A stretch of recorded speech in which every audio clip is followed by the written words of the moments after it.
หลายคนที่เห็นก็เป็นแรงงานต่างชาติเช่นฝั่งพม่ารัฐฉานเชียงตุงหรือประเทศเพื่อนบ้านลาวกัมพูชาเขาก็ประหยัดเงินออมเงินแล้วก็ส่งกลับไปที่บ้านเป็นรายได้มากกว่าที่จะซื้อหรืออุดหนุนสินค้าในตัวเมืองเชียงใหม่แต่บ้านจัดสรรที่เชียงใหม่ก็ผุดขึ้นมากมายคนท้องถิ่นหลายคนคงจะรวยขึ้นจากการขายที่ดินที่นาแต่ก็ไม่ทราบเหมือนกันว่าอยู่เชียงใหม่ต่อหรือว่าย้ายเข้ากรุงเทพหรือไปที่อื่นๆส่วนสถานที่ท่องเที่ยวพวกคาเฟ่ร้านอาหารสวนดอกไม้ที่อยู่กลางทุ่งนาเห็นคนก็ไปกันไปชิมบรรยากาศพักผ่อนกันก็มีคนพอสมควรแล้วก็จืดจางไปก็เรียกว่าทดแทนเหมือนชายหาดชายทะเลนั่นแหละครับไปกลางทุ่งนาทำเป็นที่พักผ่อนก็ไปเจอก็มีบ้างแต่ก็ไม่ใช่อยู่ยาวนานนะครับก็เป็นเรื่องราวที่เปลี่ยนในการที่จะดึงดูดนักท่องเที่ยวในก่อนยุคโควิดและท่ามกลางยุคโควิดในปัจจุบันแล้วก็จะเปลี่ยนไปอย่างไรถ้ามองว่าเชียงใหม่เป็นเมืองปราบเซียนธุรกิจหาดใหญ่น่าจะเป็นชั้นนำกว่าเชียงใหม่ปราบทุกเซียนเลยที่ไปที่หาดใหญ่ร้านกินเล่นร้านน้ำชากาแฟผุดขึ้นเป็นดอกเห็ดที่หาดใหญ่แต่ก็ฮือฮาไปไม่ถึงเดือนหลังจากนั้นก็ล่อแล่จบไปในรอบ3 ปียุคโควิดตอนเราไปเชียงใหม่ยังพอมีนักท่องเที่ยวบ้างแต่ไปหาดใหญ่สลบหมดสติร้านล้างเป็นแถวเป็นแนวก็ขนาดร้านเก่าแก่ของเพื่อนๆที่ขายมาตั้งแต่อากงอาม่าก็ยังปิดตัวเลยน่าเสียใจมาก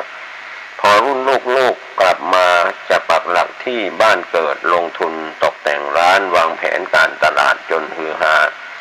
ก็พบว่าสุดลงใน3 เดือนและเพื่อนก็ยังบอกว่าคาดว่าจะสู้ต่อไปไม่ไหวแล้ว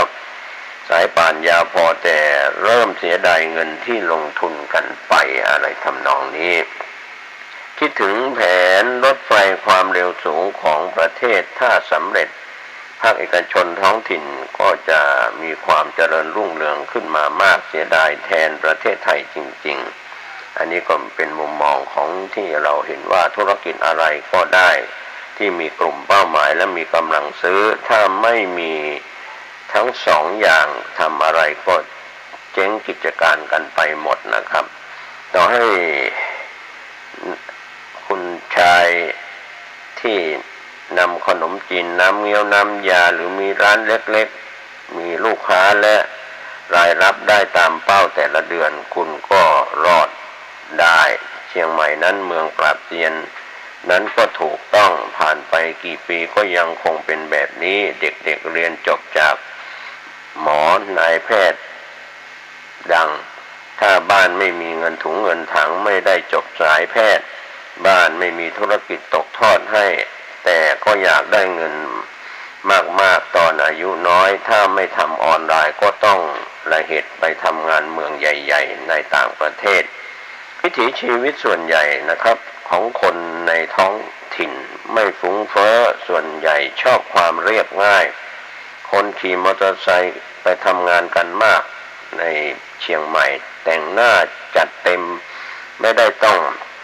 ขับรถหรูเพราะบ้านและที่ทำงานก็ไม่ได้ไกลมากถนนก็เส้นสายถนนต่างๆก็สั้นๆหลายสายก็โล่งมากหลังชั่วโมงไปทำงานธุรกิจดีๆที่ผ่านมาโรงเรียนนานาชาติวิทยาลัยเอกชนและธุรกิจที่เกี่ยวเนื่องเช่นหอพักอพาร์ตเมนต์เนื่องจากเชียงใหม่เป็นศูนย์กลางการศึกษาแต่อย่างไรก็ตามมีผลต่อการศึกษาธุรกิจนี้ก็ได้รับผลกระทบอย่างมากการแปรรูปทางการเกษตรการท่องเที่ยวเคยดีเช่นอดีตจนถึง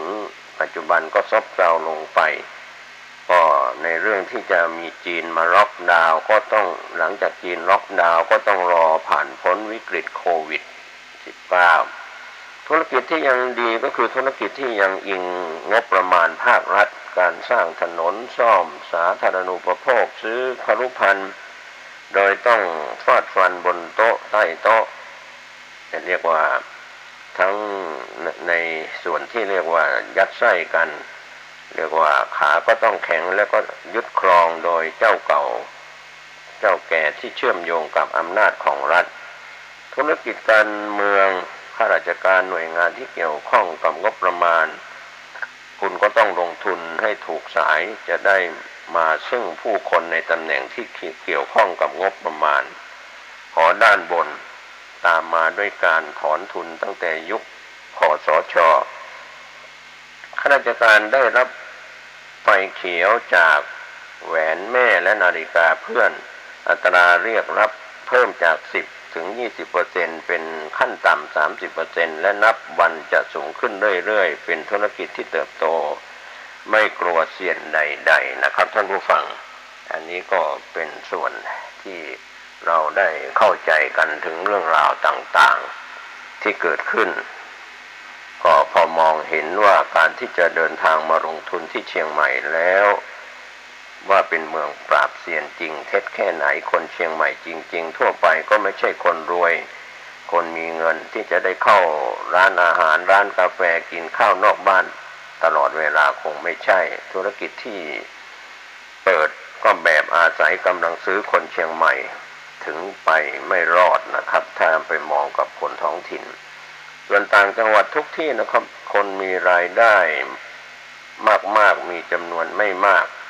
คนท้องถิ่นก็แค่พอมีกินมีใช้การไปกินข้างนอกบ้านก็มีบ้างแต่มักไม่ค่อยมีบ่อยส่วนใหญ่ทำกินกันเองภายในครอบครัวก็ไปซื้ออาหารรสเลิศอะไรกลับมากินนะครับเพราะว่าสังเกตได้ว่าส่วนใหญ่ร้านอาหารร้านค้าโดยเฉพาะร้านอาหารนั้นมีไว้เพื่อบริการนักท่องเที่ยวที่มาเที่ยวเมืองเชียงใหม่ก็มีจำนวนนักท่องเที่ยวลดลงมากขึ้นในช่วงโควิดลำพังจำนวนความต้องการซื้อจากคนท้องถิ่นก็ไม่พอที่จะประคองธุรกิจอยู่แล้วถ้าเมืองเชียงใหม่ที่ไม่ได้พึ่งพานักท่องเที่ยวร้านค้าร้านอาหารก็ถึงมีมากก็อยู่ไม่ได้นะครับเรียกว่าจะอยู่รอดไม่ได้ถ้าไม่ได้พึ่งพานักท่องเที่ยวจำนวนร้านค้ามักจะพอดีกับกำลังซื้อของคนท้องถิ่นที่เป็นขาประจำนะครับท่านผู้ฟังอันนี้ก็เป็นส่วนหนึ่งที่เป็นมุมมองนานาทัศนะนะครับท่านต้องเข้าใจว่าคนมาอยู่ที่เชียงใหม่นั้นมีคนท้องถิ่นมีลกลากที่เกิดที่เชียงใหม่โตที่เชียงใหม่แล้วก็ขยายกิจการธุรกิจที่เชียงใหม่นอกจากนั้นก็ยังมีนักธุรกิจที่มาจากต่างจังหวัดนะครับท่านผู้ฟังครับเรื่องราวต่างๆเหล่านี้นะครับถ้าเป็นมุมมองของคนที่อยู่ท้องถิ่นเชียงใหม่ก็จะมองเห็นได้เพราะอยู่ตั้งแต่ชั่วบรรพบุรุษลงมาจนถึงพ่อแม่ปู่ย่าตายายที่ยังอาศัยอยู่ที่ท้องถิ่นดั้งเดิมคำว่าเมืองเชียงใหม่เป็นเมืองประวัติศาสตร์ก็เป็นส่วนที่หลายท่านอาจจะมองแค่ระยะ10 กว่าปีไปหรือต่ำกว่า10 ปีลงมาหรือมาอยู่แค่ปี2 ปีที่เมืองเชียงใหม่ก็หาร้านเก่าๆแบบร้านห้องแถวไปหากินกันก็ยังพอมีที่เปิดยาวนานเช่นพวกสเต็กเนื้อวัวรสเยี่ยมเรื่องของร้านกาแฟก๋วยเตี๋ยวตำลึงจนถึงไปถึงถนนย่านนิมมานที่เปิดใหม่พวกร้านแนวแพงๆหรูๆระดับเลิศก็คงจะเริ่มลดน้อยลงไปเหมือนสมัยที่ไม่มีปัญญาไปทำมาหากินหรือร้านอาหารที่เอาใจคนจีนที่เดินทางมาท่องเที่ยวในยุคก่อนโควิดจะมาก็มีคนจีนที่เคยอพยพมาเช่นจากแยงซีเกียงก็ตัวอย่างเช่นที่ร้านเจียดตงเฮงก็เรียกว่าเริ่มซบเซาไปตามๆกันร้านใหม่ๆก็ไม่ค่อยจะคุ้นเคยมาไวไปไวเรียกว่ากิจการปิดไปเร็วเหลือเกินดังนั้นคนเชียงใหม่แท้ๆเกิดโตเรียนทำงานที่เมืองเชียงใหม่จริงๆนั้นฐานะท ที่ดีมากก็มีแต่สิ่งที่เหมือนกันก็คือมีการกินใช้แบบประหยัดไม่ค่อยกินใช้ฟุ่มเฟือยหรือซื้อสินค้าราคาแพงๆนะครับก็สำหรับคนที่มาจากกรุงเทพเมื่อ20ปีที่ผ่านมาตอนนั้นลงทุนทำโรงงานทำเฟอร์นิเจอร์ไม้มาเกือบ8ปีแล้วก็ต้องบอกว่าถ้าไม่รู้แหล่งหรือเข้าใจนิสัยคนท้องถิ่นเชียงใหม่ล้านนาภาคเหนือก็ไปไม่รอดจริงๆก็ยกตัวอย่างเช่นทำออเดอร์ให้คนในและนอกยังต่อเรียกว่าต้องเรียกว่าต่อสินค้ากันขอลดต่อลดหย่อนกันพอหอมปากหอมคอแต่ถ้าเจอพ่อค้าคนกลางจากแหล่งทำเฟอร์นิเจอร์ใหญ่ๆโดนต่อแล้วต่ออีกชนิดว่าเอาไปตั้งหน้าร้านทำกำไรเป็นหลักเกือบหมื่นได้เลยนะครับท่านผู้ฟังดังนั้น วันนี้ที่มีการพูดถึงเมืองเชียงใหม่เป็นเมืองปราบเซียนจริงๆก็ไม่ใช่แค่เรื่องกำลังซื้อน้อยลงนะครับท่านผู้ฟังจริงๆกำลังซื้อคนเชียงใหม่มีมากก็ไม่ใช่น้อยแต่ความปราบเซียนจริงๆของเชียงใหม่ก็คือในสิ่งที่การตามกระแสธุรกิจที่หมุนเวียนที่เปลี่ยนไปดังนั้นการทิ้งกระแสอะไรไวๆอย่างมาเปิดตอนแรกจองเช้ากินค่ำกันเลยแต่เมื่อดูแล้วก็ช่วงที่รุ่งเรืองก็ต่อคิวกันแต่ผ่านไปไม่ถึงเดือนก็เป่าสากอะไรทำนองนั้นเพราะได้ลองแล้วเบื่อแล้วเชียงใหม่จึงมีสิ่งทดแทนในทุกๆมุมมองของธุรกิจเสมอไม่มีเรื่องราวที่เข้ามาโปรโมทกันใหม่ๆถูกปากก็ว่าไปถ้าไม่ถูกปากก็ปิดกิจการกันไปดังนั้นร้านอาหารดีๆจากกรุงเทพมหานครนำมาเปิดที่เชียงใหม่ไม่กี่เดือนเพราะเมืองนี้เฉพาะธุรกิจอาหารน้อยใหญ่มากมายที่มีคุณภาพเทียบเท่าราคากรุงเทพก็อยู่ไม่ได้เพราะว่าคนเชียงใหม่กินใช้อย่างประหยัดนอกจากนักท่องเที่ยวที่เดินทางเคยใช้จ่ายจากส่วนกลางกรุงเทพหรือเมืองใหญ่ที่เจริญแล้วก็แปลกๆนะครับท่านผู้ฟังที่เคยมีมุมมองว่าคนเชียงใหม่ชอบของแปลกกินของใหม่รับของถูกร้านไหนไม่ปรับตัวตามสุดท้ายก็ต้องเจ๊งเพราะมีร้านที่วางฐานมาก่อนมั่นคงมาก่อนดังนั้นใครที่เป็นนักธุรกิจคนกรุงเทพมาทั้งชีวิตกำลังจะเปลี่ยนเป็นคนเชียงใหม่ย้ายมาได้ปีเศษก็เริ่มรู้จักผู้คนที่เชียงใหม่มากขึ้นและมีแฟนที่อาจจะเป็นคนเชียงใหม่ในแง่ร้านอาหารร้านขนมจากกรุงเทพก็เรียกว่ามาลองกินที่ย้ายจากกรุงเทพมาเปิดที่เชียงใหม่ก็มีไม่มากก็ในส่วน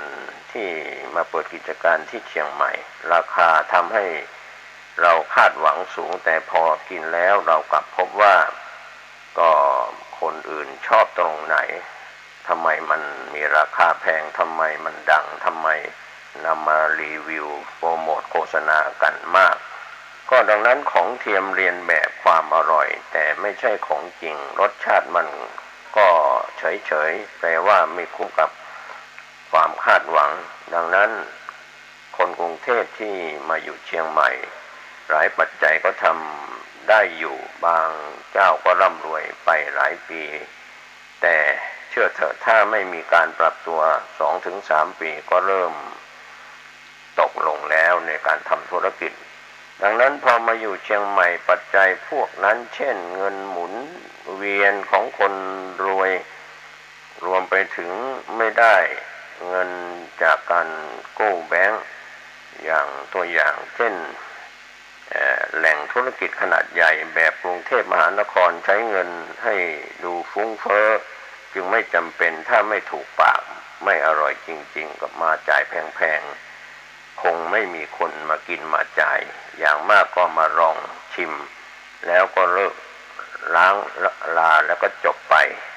แต่ก่อนหน้านี้พวกที่อยู่ในกลุ่มของคนฟุ้งเฟ้อมีนักท่องเที่ยวเป็นหลักที่มากินมาจ่ายคนต่างถิ่นต่างชาติมาแล้วจะต้องได้ลองได้ชิมก็ไหนๆเปิดแล้วก็ลองเข้าไปชิมสักครั้งไหนๆก็มาแล้วไม่กินไม่ได้ก็เลยไปลองชิมไปอุดหนุนกันแต่ก็ไม่ใช่คนท้องถิ่นก็ดังนั้นเรื่องความไม่สนใจนี่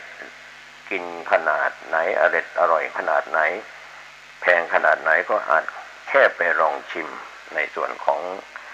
ร้านอาหารที่เชียงใหม่ก็รู้สึกว่าการกินเป็น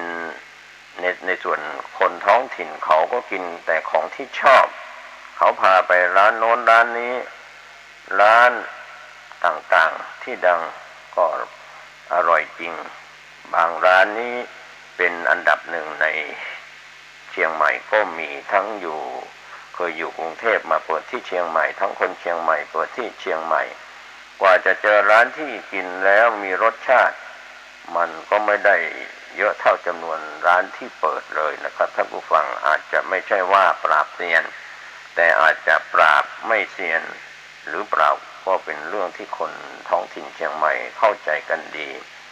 คนท้องถิ่นเชียงใหม่จำนวนคนในเมืองก็ไม่ได้มากรอบนอกถ้าไม่จำเป็นเขาก็ไม่ได้เข้ามาในเมืองมากินมาใช้ในเมืองไม่เหมือนคนแถวภาคกลางที่เดินทาง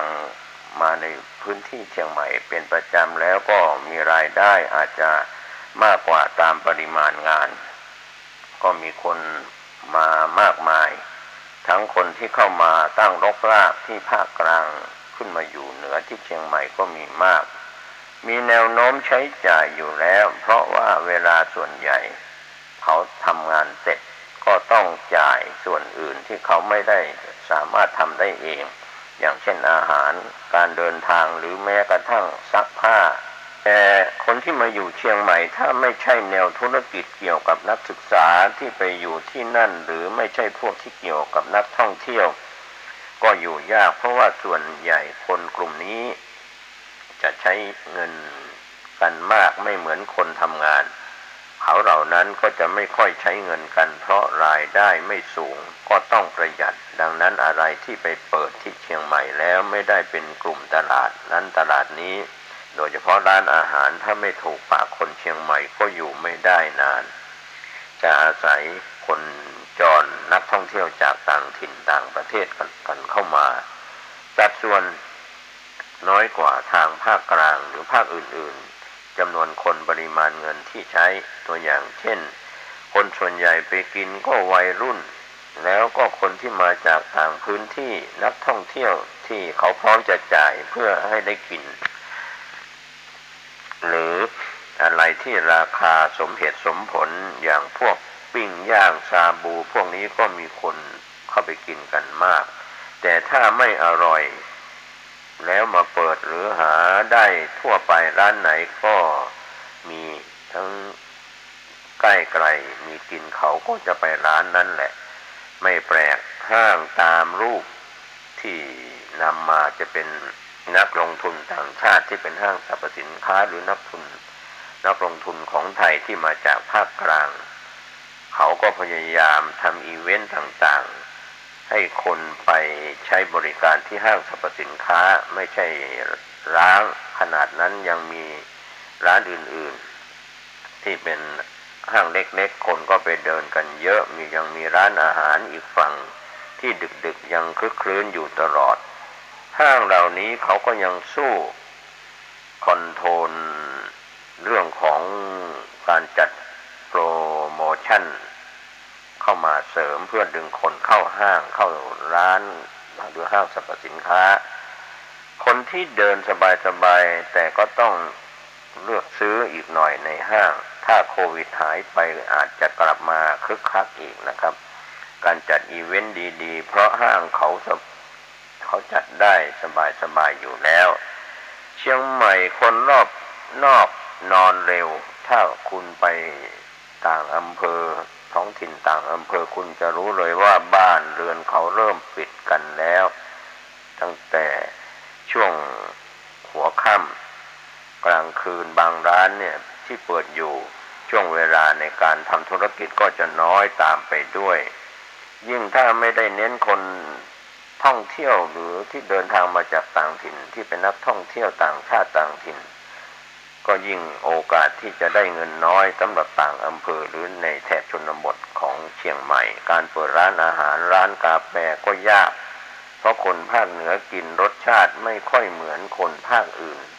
ถ้าไม่ถูกปากเขาก็จะไปกินครั้งแรกๆเท่านั้นแต่ถ้าภาคกลางนั้นมีคนหลายแบบถ้าไม่ได้กลุ่มนี้ก็มีกลุ่มโน้นคนที่ถูกปากก็มากินกันบ่อยเวียนไปเวียนมาที่มาซื้อกินในเรื่องของร้านอาหารหรือจับจ่ายซื้อของพูดกันไปพูดกันมาก็เป็นเรื่องของประชากรรายได้ต่อหัวรสชาติความอร่อยกลุ่มลูกค้าเป้าหมายต้องมีกำลังเงินเป็นกำลังซื้อที่สำคัญก็ยังงงบางท่านที่ไปเปิดร้านอาหารก็อยู่ยาวมากแต่ชวนไปที่ร้านแต่โอกาสช่วง 2-3 ปีมานี้โควิดก็ซ้ำเติมก็เป็นเรื่องที่ซ้ำเติมร้านอาหารบางร้านก็ผูกติดกับทัวร์ที่มาจากต่างจังหวัดต่างประเทศก็มีรถนำนักท่องเที่ยวมาลงมาจอดกินร้านอาหารบางร้านล้มหายตายจากไปตั้งแต่ก่อนโควิดจะมาเหมือนกับอาชีพป้ายให้เช่าโฆษณาว่างมีแต่ว่างเปล่าบางป้ายโฆษณามาเริ่มว่างเปล่ามาตั้งแต่ก่อนโควิดจะมาแล้วดังนั้นวันนี้เราก็คงจะทำความเข้าใจในเรื่องของคำว่าเชียงใหม่เป็นเมืองปราบเซียนจริงเท็จประการใดก็เป็นมุมมองของคนท้องถิ่นและคนต่างจังหวัดหรือต่างภูมิภาคที่เข้ามาก็ท่านที่รับฟังวันนี้เป็นมุมมองวิเคราะห์ของคนที่เดินทางมาจากต่างจังหวัดจากส่วนกลางกรุงเทพที่เป็นนักธุรกิจหรือนักลงทุนทั้งในเชียงใหม่เองหรือนักลงทุนที่มาจากส่วนกลางกรุงเทพหรือมาจากต่างประเทศก็ตามก็เป็นส่วนที่ท่ามกลางสถานการณ์โควิด2 ปี 3 ปีมาจะเจือจางหรือไม่ธุรกิจจะซบเซาหรือจะเจริญรุ่งเรืองอย่างไรในมุมมองของเมืองเชียงใหม่ถือว่าในส่วนของภูมิภาคภาคเหนือนั้นก็มีความสำคัญซบเซาและกิจการก็ปิดไปเป็นจำนวนมากครับวันนี้ข่าวชาวบ้านมีมุมมองของ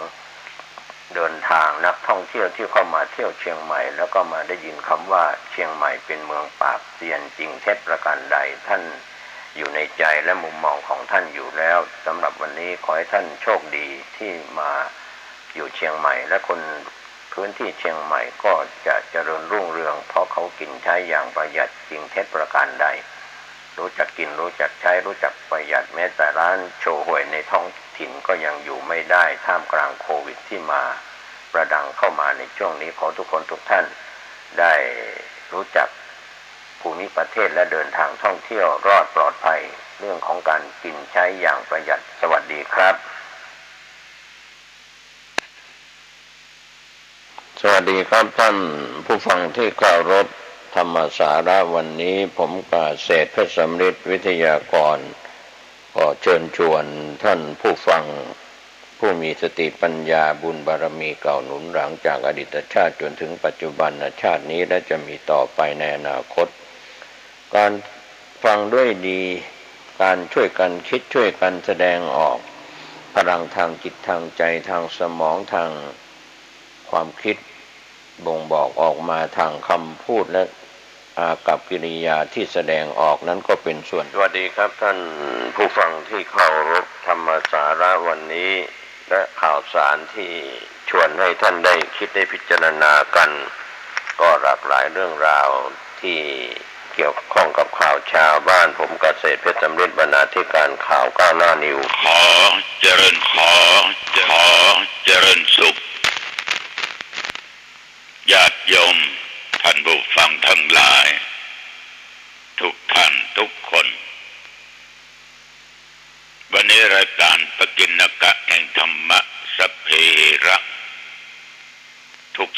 ทุกอย่างก็มาพบมาปะกับญาติกับโยมท่านผู้ฟังทั้งหลายอีกเช่นเคยก็เป็นประจำนะโยมนะทุกวันตั้งแต่เวลาประเดี๋ยวนี้เป็นต้นไปและก็ทางสถานีวิทยุแห่งนี้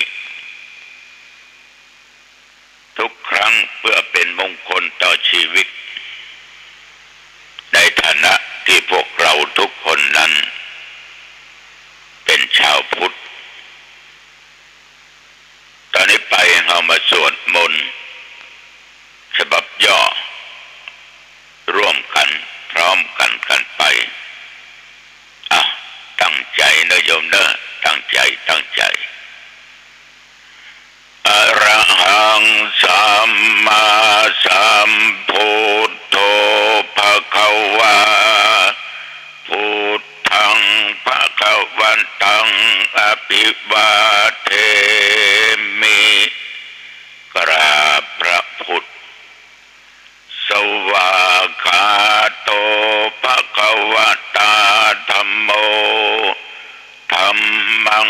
นัมมัสสามิกราบพระธรรมสุปฏิปันโนภควโตสาวกสังโฆสังฆังนะมามิกราบพระสงฆ์ต่อไปกล่าวคำนมัสการนะโมตัสสะภะคะวะโตอะระหะโตสัมมาสัมพุทธัสสะนะโมตัสสะภะคะวะโตอะระหะโตสัมมาสัมพุทธัสสะนะโมตัสสะภะคะวะโตอะระหะโตสัมมาสัมพุทธัสสะพุทธังสรณังคัจฉามิธัมมังสรณังคัจฉามิสังฆังสรณังคัจฉามิตุติยัมปิพุทธังสรณังคัจฉามิตุติยัมปิธัมมังสรณังคัจฉามิตุติยัมปิสังฆังสรณังคัจฉามิตติยัมปิพุทธังสรณังคัจฉามิตติยัมปิธัมมังสรณังคัจฉามิตติยัมปิสังฆังสรณังคัจฉามิกรมอุตุประกาศว่าตั้งแต่ตะวันวามาถึงเวลานี้แถวที่บริเวณวัดหนองตองและใกล้ๆหนองตองกลางวันมีฝนตกมีฟ้าห้องแต่ว่า3 ทุ่มกว่าเข้ามาเสียงฟ้าห้องกระลึงต้องเอาดังด้วยนะขนาดอยู่ในห้องได้ยินชัดทีฟ้าร้องแล้วก็มีลมแรงเป็นระยะหูได้ญาติโยมทั้งหลายเพราะมันปัดเอาสิ่งของบางสิ่งบางอย่างตกแล้วก็ปัดประตูบึ้ง นึกว่าไผ่มาต่อยประตูก็ไอ้นะประตูกุฏิอันหลังเนี่ยตั้งหลังที่ธรรมาภาพนอนพักอยู่ฮะนะบ้านพ่อไม่ออกเป็นจะได้พ่องฝนตกพอเดือดร้อนเนาะแต่ลมแห่งนี้ลำบากเอาต้นลำไยม่วงล้มละเนระนาดไอ้นะบ้านพ่อหลังคาบ้านปิวว่อนไว้มันก็จะนำความเสียหายเกิดขึ้นแต่ แต่นั่นคือธรรมชาติญาติโยมท่านผู้ฟังทั้งหลายกรมอุตุเพิ่นบอกมาจะนี้ทุกเจ้าก็เลยบอกญาติโยมตะวันนี้ญาติโยมท่านทั้งหลายก็ประมาณเที่ยงก็ได้ออกจากวัดจากวาไปร่วมกิจกรรมในการบรรสอบบาลีสนามหลวงที่วัดพระสิงห์วรมหาวิหารวัดนี้ก็มีท่านเจ้าคุณสิงหวราจารย์เป็นเจ้าอาวาสและตัวของท่านเองก็เป็นรองเจ้าคณะจังหวัดวัดพระสิงห์นั้นเป็นพระอารามหลวงชั้นเอกเมื่อมีกิจกรรมใดๆนั้นก็มักจะพากันไปชุมนุมกันที่วัดพระสิงห์เป็นวัดเก่าวัดแก่วิหารก็ครูบาเจ้าศรีวิจัยเป็นผู้สร้าง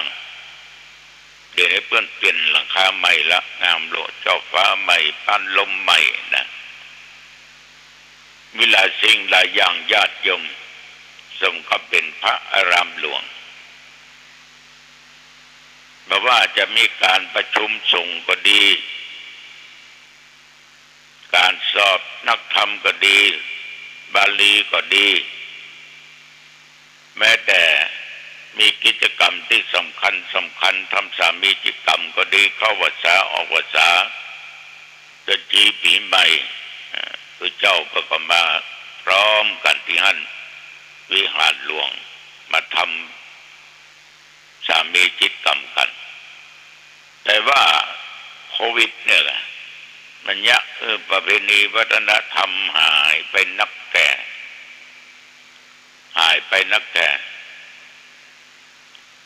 การสอบบาลีสนามหลวงนะญาติโยมครั้งนี้เป็นครั้งที่2ก็คือว่าตัวเจ้าพระเนนเนี่ยมันมีวิริยะอุตสาหะมีฉันทะคือความพอใจในการศึกษาบทคำสอนของพระพุทธเจ้าที่เป็นภาษามคธเป็นภาษาบาลีเด็กน้อยๆก็เรียนกันประโยค1 2 3 4 5 6 7 8 9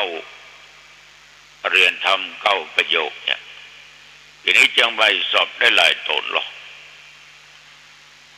เน้นอำเภอหางดงที่ไปอยู่วัดพระธาตุเจ้าศรีจำตองก็สอบได้เรียนทำ9ประโยคก็วันนั้นก็เข้าไปคารวะเป็นเน้นนี่จะได้เป็นนาคหลวงหรอกเรียกว่านายหลวงเป็นเจ้าภาพง่ายๆง่ายๆเนาะ ถ้าบรรลุปสมบทเสร็จเมื่อใดพิธีหลวงเสร็จเมื่อใดกำนันก่อนจะได้ได้จ่ากันละคณะสงฆ์กับกำนันผู้ใหญ่บ้านการหน่วยงานราชการพี่น้องประชาชนศรัทธาวัดตาบุญเรืองวัดกุงฮ่อกันเขาจะช่วยกันอย่างใดคือกำลังอกกำลังใจต่อสามเณรที่สอบได้เรียนทำ9ประโยคเป็นคนที่5นะเป็นคนบ้านตาบุญเรืองนะต้องปู่ฮ่อนั่นนะมีความวิริยะอุตสาหะปีนี้ก็อายุ22 ปีย่างเข้ามาละก็ต้องให้กำลังใจกันพอพระเนนตวาเพิ่นไปสอบแต่ว่านี่รวมกัน3จังหวัดเป็นว่าภาค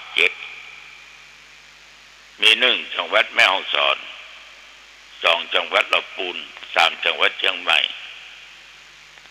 สอบกันตั้งแต่วันที่26 27และ28 3วันญาติโยมท่านผู้ฟังทั้งหลายในหลวงท่านก็พระราชทานอาหารลงเลี้ยงเป็นแก่พระสงฆ์องค์เจ้าพระมหาเถระพระคณะกรรมการที่ไปดูแลการสอบบาลีทุกเจ้าเน้นที่สอบบาลีอันนี้นับว่ามันเป็นนิมิตหมายที่ดีนะขนาดพระเจ้าแผ่นดินเนี่ยพระองค์ยังมีพระทัย มีเมตตาธรรมกรุณาธรรมต่อพระสงฆ์องค์เด่นชาติศาสตร์กษัตริย์ยืนหยัดอยู่ได้เพราะอย่างเงี้ยญาติโยมอย่างใดก็ตามถ้าปออกไม่ออกไปมีโอกาสเวลาจะไปเยี่ยมไปเยือนจะไปเอี่ยวไปไหว้พระนพธรรมที่วัดประสิงห์ก็ไปเนอะเป็นพระอารามหลวงชั้นเอกนะชั้นเอกยังไม่ก็มีวัดเดียวอะละปูนก็มีวันหายากหายากเข้าตู่วัดไปก็จะหันอนุสาวรีย์ครูบาเจ้าศรีวิจัยผู้สร้างบัดสร้างอย่างนะญาติโยมได้บุฟังคนเราจะสำเร็จแบบว่ากิจการงานตำแหน่งและหน้าที่แก่การศึกษาก็จะต้องตั้งอยู่ในวิริยะคือความบักบั่นภาคเพียรมีความอุตสาหะมุมานะไม่ยอมท้อถอยแต่ว่าก็ได้ยินท่านเจ้าคุณกับมหาปริญญาธรรม7 ประโยคเพิ่นก็อู้กันผมนี่นะหลวงพ่อท่านเจ้าคุณเนี่ยผมเรียนนี่หรอ ผมก็พยายามเรียนตามที่เพิ่นบอกให้เรียนก็เลยได้ปริญญาธรรม7 ประโยคได้ลุนท่านเจ้าคุณหลายตนที่เป็นปริญญาธรรม7 ประโยค9 ประโยคก็มีแต่ทุกสิ่งทุกอย่างนั้นญาติโยมถ้าโยมจะถามว่าตัวเจ้าว่าหนองตองได้กี่ประโยคเขาเฮียนหมุนกันโดนไม่แซ่เลยออกเนี่ยแต่ว่าเขาก็ศึกษาในพระธรรมวินัยคำสอนของพุทธเจ้าจะจบชั้นอย่างมากก็จ้างจะเป็นด็อกเตอร์จะเข้าประโยคจะจบสายในสายใดมากก็จ้างผ่านการอบรมเรื่องวิปัสสนากรรมฐานมากกว่าจ้างถ้าหูแล้วศึกษาแล้วบันนำมาปฏิบัติก็ไร้ค่าถ้าบันนำมาปฏิบัติก็ไร้ค่าญาติโยมเม็ดมันก็เป็นขี้เมี่ยงอยู่ฮะมันบ่เคยใจอย่างใดก็ตามมันก็น่ายินดีกับท่านเหล่านี้เป็นอย่างมากเพราะท่านมีความมุมานะบักบั่นภาคเพียรจึงประสบผลสำเร็จแม้แต่การดำรงชีวิตของพวกเราทั้งหลายก็ตามคนที่จะประสบสำเร็จนะโยมคือบุคคลที่ยังหลงละลึงอยู่เรื่องของอบายมุขเนี่ยชีวิตถ้าหมกมุ่นอยู่ในอบายมุขนั้นมันจะหาความสุขจะหาความเจริญก้าวหน้ายากมันมีแต่ทางเสื่อมอย่างเดียวอย่างเราทำการทำงานก็ดีศึกษาห้ามเรียนก็ดีถ้าขี้ค้านนี่นะมันถึงสำเร็จถ้าขี้ค้านมันถึงสำเร็จเพราะบางคนนี่ญาติโยมหัวดีIQดีหน้าหนาวมาแล้วขี้ค้านละเอาก็เตือนอย่างหันลูกเจ้าอันนี้มาลูกควายแตะควายว่าเขากินเขาง่ายกันนะย่างหวานอย่างสักอย่างมันหนาวนะเว้ยหนาวล้ำไปหนาวนักก็อ้างว่าหนาวล้ำไปไปบรอดเปิ้นพอออกบ้านออกจองไปยะต่างกันโละมันยังนอนห่มประตูจุ้งอยู่ในบ้าน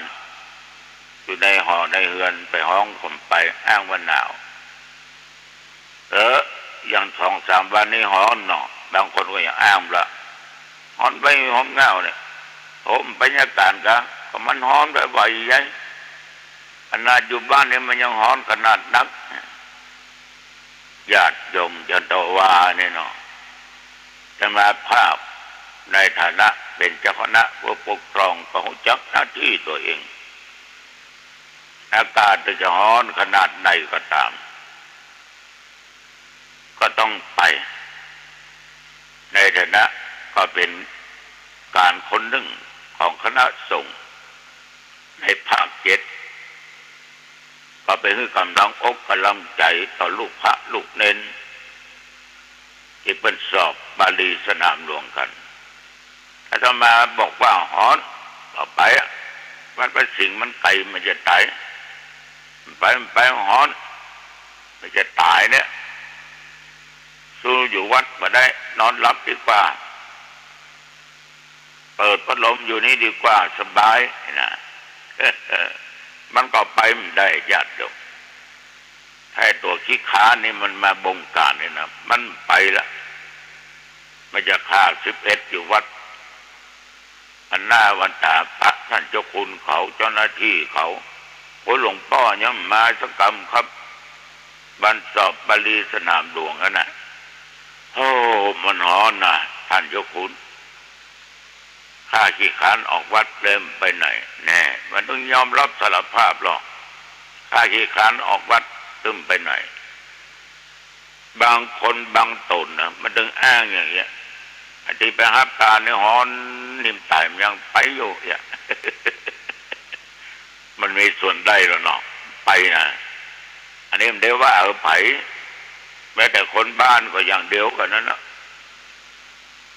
ไปฟังเทศน์ฟังธรรมที่วัดที่วาเนอะไปช่วยการงานที่วัดที่วาเนอะหอนมันจะตายไปอย่างนั้นลองว่าเป็นน้องญาติโยมทั้งหลายประเดี๋ยวนี้จะแจกข้าวสารคนละ5 ลิตรเงินละ5 ลิตรพร้อมกับก้าของกินของบ้านตัวฮ้อนบ่เข้าใจนาวบ่เข้าใจมันตึงไปบางทีไปก่อนเปิ้นเดิมซ้ำไปยืนตากแดดท่านั่งตากแดดท่าถ้ามันได้นี่มันเอานะแต่ว่าถ้าว่ามันมีอย่างล่อมันเนี่ยมันตึมเอามันตึมไปฉะนั้นคนขี้คร้านมันจะอ้างสปะสเปดบางคนก็อย่างอ้างว่าโอ้ก็จะข้ามละไปเตื้อรอวันพูดก็เด้อค่อยไปมันถึงตันมันถึงแล้วอันนี้มันจะข้ามละเมื่อเจ้ามาเพิ่นชวนแป้งก็ขวายแล้วนะแต่วันขึ้นโมกละแปลกะไปได้อย่างไงไปตันได้อย่างไปดีกี่ก็ตอนแล้วโอมไปเถอะนะไปเถอะเจ้าลำไปเราก็ขวายน้อยไปขวายมาเป็นชวนก็ไปอ้างบุญอ้างเปสปะสเปดคนที่ขานมาถึงหาทางลบดีอย่างเงี้ยบางคนนี่จะไปที่ไหนโอมไปนะอยู่เข้ามันจะตายเลยบอกออกไปยัดด่านยังงานบอกออกไปที่ไหนมักจะตามใจตัวเองสปะสเปดหิวกระหายไม่ต้องมาอ้างมาทำงานเตื้อถ้าแบบนี้ญาติโยมบอกว่าจะเป็นนักเรียนนักศึกษาบอกว่าได้ทำการทำงานอยู่ตำแหน่งหน้าที่ใดๆก็ตามว่าตุเจ้าว่าพระว่าเนรเนาะถ้ามีคนที่ค้านอยู่เอาวัดมาตรงนี้เบอลกลุงหลังหินมาตึมเพี้ยวมาตึมล้างมาตึมปัดมาตึมกวาดมาตึมแยะอย่างไม่ได้อ้างบุญอ้างเพญาติโยมท่านผู้ฟังอย่างบางวัดเดือดตุเจ้าโตนเน้นโตนตุขี้ขานเน้นขี้ขานก็บดเท่ามันอย่างเงี้ยเบื่อนะแต่เนี้ยแปรใหญ่ไอ้มันเนี้ยช่วยนี้มี2 ตนเนี้ยเนี้ยตายกันแต่มันเนี้ยมันถึงแล้วเนี้ยมันถึงดีทำมันถึงดีมันขี้ขานนั่นน่ะมันก็ทำนะมันก็เลยรกลุงลังฉะนั้นญาติโยมท่านผู้ฟังทั้งหลายทุกสิ่งทุกอย่างนั้นมันจะสำเร็จไปก็ต่อเมื่อบุคคลนั้นตั้งอยู่ในความขยันตั้งอยู่ในวิริยะมุมานะบักบั่นพังเพียรบัดตกอยู่ในหนทางที่ว่ามันจะนำความเสื่อมความเสียมาสู่ตัวตน อันนี้ก็จึงขอฝากกับญาติกับโยมตกแลนจากที่ลุกจากวัดพระสิงห์มาถึงวัดก็มาปะกับญาติกับโยมเพิ่งก็รอท่าให้บวชเนาะถามว่ามีธุระอย่างคุณโยมอันว่าจะเอาลูกมาบวชนะตุลุกบวชเป็นเน้นว่าเป็นตุก็คือมันเป็นตุเจ้านะอายุมันได้ต่อใดสาวยังเต็มด้วยนะได้19 ปีปลายสาวจะย่างเขาไปเนี่ยโอ้บวชได้เนิ่นสาวบวชถึงนี่นะบวชเน้นนี่ได้กะเอาบักขยอมเลยก็เลยบอกว่าอาตมาเป็นวัวชาบ่ได้เพราะอายุมันบ่ครบอายุมันบ่เติงกล้วยมันไม่สุกแต่มันต้องดิบอยู่มันก็บวชนะท่านโอ้ยินดีนุโมทนาเนาะบวชเน้นเนาะโอ้ไป70,000บวชเน้นก็ได้เจ้าสัก7 วันบ่ได้ก็นึกว่า10,000นี่ก็นึกว่าแต่สัก7 วันได้เจ้าพอได้อย่างนี้มันบวช